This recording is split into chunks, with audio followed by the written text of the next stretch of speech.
Hello, Internet. Welcome back to the thing I do on YouTube. We're taking a look at Terra Feminarum. We had looked at the demo before, but this is the full release finally. I picked it up on sale as we now check out Hot Topic Girl. Actually, not so much Hot Topic Girl, but Finnish folklore girl. She certainly is my favorite of the three so far. This is not the first time playing it. However, this is the first time feeling comfortable playing it. And this is certainly my favorite of the three. She does have more of a concentrated sort of attack. You can see with the dual bullets as well as the laser, the sort of death laser. But yeah, not as spread out as I would like, but certainly she points at things and kills them. All right, but let's talk about the game real quick as things are progressing. As you can tell, it's kind of a full screen vertical shmup. Taking full advantage of the of the full screen. Can I say that again? It's a full screen, taking full advantage of the full screen. Luckily, I mean, about time we've had some full screen shmups finally taking advantage of full screens. I think I have a lot of friends that were like, shmups, why are they on, this shape of the screen and it's got the bars on the side? Like, all right, finally, shut the hell up, and finally you have a game that you can bear witness to 3 times as many enemies and shooting you from every goddamn direction. There, are you happy? Are you happy? Yeah, as you can tell, I mean, you do have a lot of space to move, a lot of enemies, a lot of bullets. And this is certainly going to play into the fans of the Toho games, which I had mentioned before, where this game can be very difficult, but I think will rely upon more or less your memorization skills and just being able to play the game a lot. As we now face the level 1 boss. One thing we have to make mention is that these crystals, these sort of blue and white crystals. They sort of power up our flash attack, which is that bar on the bottom, on the right side of the bar. If you're asking me what the left side of the bar does, I say, shut up and stop asking questions.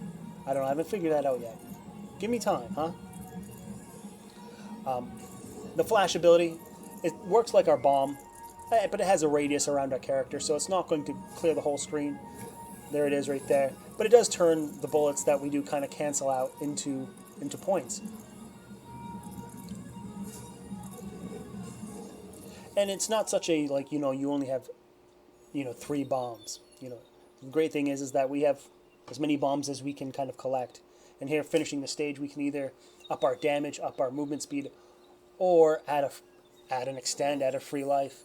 And when we're looking at, possibly 1cc in this game, I think that's going to be the option unless we're, feeling a lot more comfortable than what we're feeling right now. And this is the stage where things get real interesting, especially when you talk about full screen.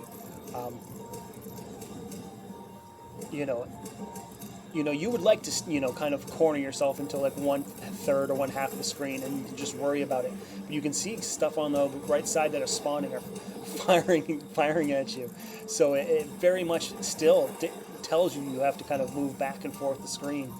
Take this long voyage left to right or right to left, and then just kind of kill everything as it goes. Also, you may have noticed that these items, if you pick them up sooner than later, they're blue and worth more points. A cool little feature as well is you can see that the boss not only has a life bar, but has the stars, indicating the number of life bars. So,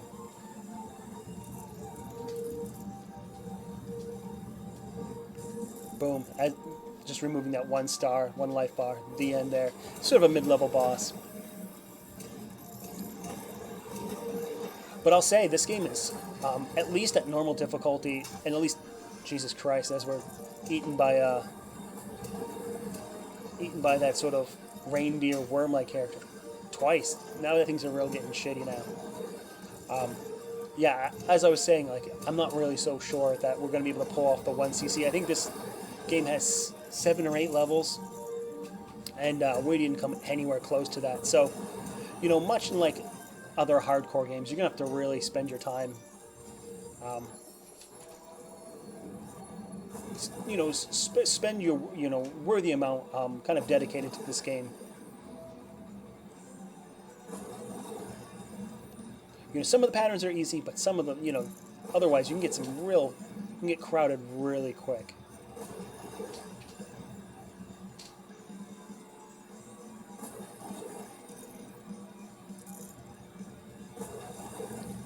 I'm certainly taking the approach of considering, well, you know what, she'll be back. Not really rushing back and forth. Relying on the fact that this sort of black laser is just so damaging that I'll consider not firing her when she moves around, that sort of thing. Sort of this giant wave pushing us up, and then the trident kind of pushing us away. But, if once you get the pattern, it's pretty well easy. This is pretty, there's the trident there, kind of.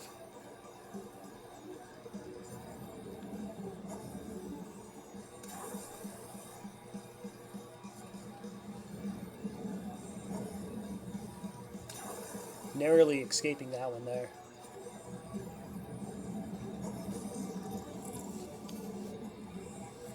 Final life bar, and this is interesting here. I mean, luckily we have an attack that is just melting her, health bar as we're standing here in front of her. But otherwise, this could be pretty precarious.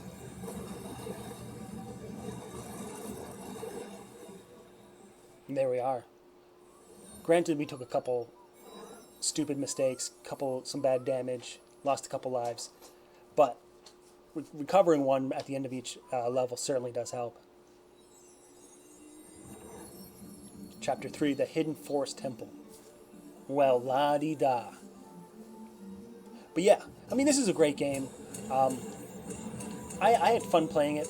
I'm not so sure it'll become a series or anything I'm going to dedicate the rest of my living existence in trying to do 1cc. It's one of those things where I'm just kind of conceding the fact that I may not be up to its level quite yet, even on normal. I don't believe there's easier difficulties. I think it only gets harder from here. So, I certainly, celebrate its success as a sort of alternative to the sort of, Toho brand stuff, while offering, a sort of triple the enemies, triple the bullets from every direction, using the whole screen type of artistic and game design direction. But yeah, I am at least with my current plays with the characters. I don't think I have anywhere the chops that I need to even tempt this. And this is even scarier, where you can dedicate some time killing the fairies on one side of the screen, but there's fairies on each, and they spawn a ton of bullets out of those flowers.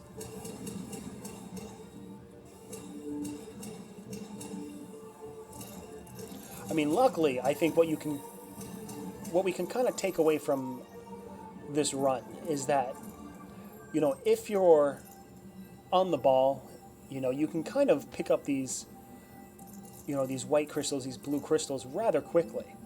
And you can kind of recharge your sort of flash attack pretty frequently and use it as a defensive maneuver more than we are.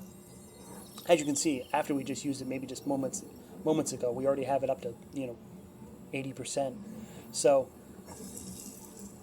maybe it's just a matter of using it more, knowing it's there. Maybe I mean, maybe it needs to have maybe a single little chime, in the headphones isn't really enough to let you know that it's full. Maybe something of a little screen flash or a character flash. Well, there we go. Actually, as I'm speaking, the character does have that sort of Super Saiyan aura once it fills up. So maybe we just need to keep an eye on that as we play further runs. So not a particularly hard set of attacks here. What if we can just not get hit by the giant dodgeball, that's for sure. Sort of curveball of water. Okay. It does spawn bullets as well, where they almost sort of like spawn killed us there. And this is an ugly attack. Look at that. I mean, thankfully we were able to pick up a sort of flash attack there, but just hideous attack. There's got to be a weak spot in it. You can certainly see as it matures, it does kind of, but boy, using this character where you just have that sort of straight line attack, what can you do?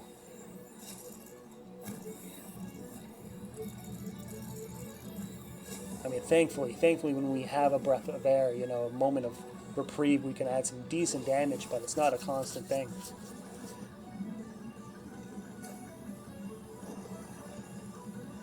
I mean, that is that's one of the downsides to this character, is that you're either dealing a ton of damage or none at all.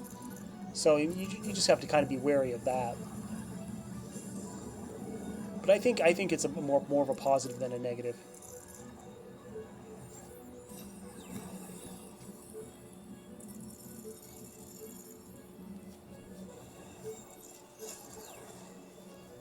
My God. I'm not sure if this is harder or easier than the sort of giant green leafy attack previously. Seems to be just a giant mess of bullets.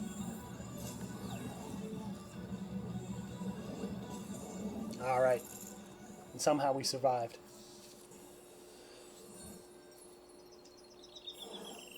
And I'm not sure how good of a strategy, picking up just, free men's is, but we'll see. We'll see in further runs as we experiment with different things. Chapter 4, River of Tuoni? Who knows? I don't. That's one thing. Not to speak of off-topic things, as this level just is instantly covered with bullets. But on Twitter today, the makers of Space Moth DX was just teasing one of their new games to be coming out soon. And it kind of brought on a sort of thought of like, should we play Space Moth DX? That was one of the games that sort of we played earlier, way back maybe a year ago, maybe 6 months, 8 months ago. Kind of infamously, I suppose, at least in my mind. As we got really close to beating it, but never beat it, and never really got close to beating it afterwards. Here's an interesting spot where we can pick up all kinds of blue gems here in the center to keep ourselves alive.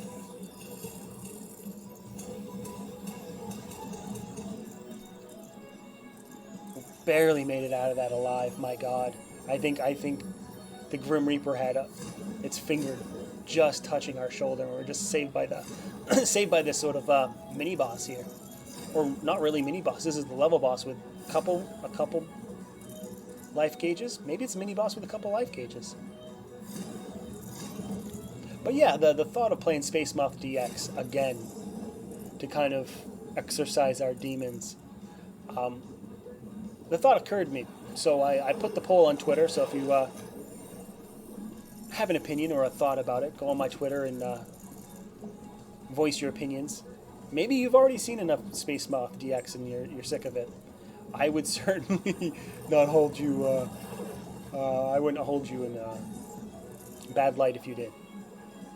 All right, certainly surviving a lot longer than I suspected in this run. But now here we come across a nice little highway of death, Exceed style. And this is just foolish death. Did a lot better than I thought we were going to, that's for sure. Still not anywhere close to anything respectable in this game. I think there's not even halfway, but alright. That'll be it for this video, guys. Don't forget to subscribe, leave a like, leave a comment, do all that stuff. And we'll come back and we'll play some more games in the future.